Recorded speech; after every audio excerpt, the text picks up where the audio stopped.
Indianapolis, Chicago, and Fulton, Kentucky have one thing that Louisville does not: an active Amtrak station. So as transportation officials prepare for the future, WDRB's Conroy Deluge shows us how you can tell the state you want passenger trains back.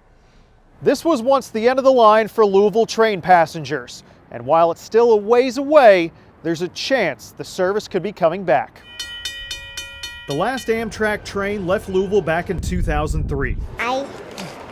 Nearly 20 years before young Elliot was born. That's not my name. Needing to rely on a car all the time in Louisville was one of the big downsides. But his well-traveled mother, Anita Hall, has taken him on long rides on the West Coast. We had space, we had good food, he could run around, and we saw beautiful scenery. I mean, I'd love to be able to do that from here. Whether it's for riding for business, whether it's riding for pleasure. Jeremy Edgeworth is the project manager on the state's 10-year rail plan. We're looking for ideas on freight rail, we're looking for ideas on passenger rail.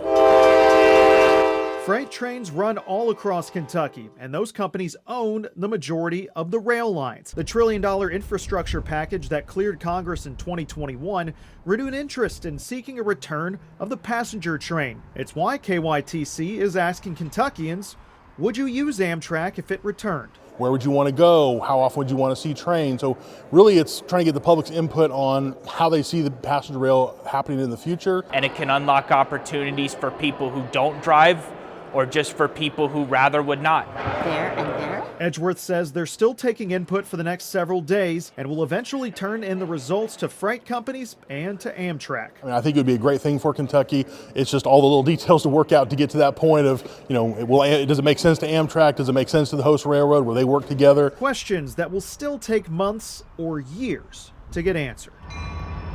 With photojournalist Ebony Pettis, Conroy Deluge, WDRB News.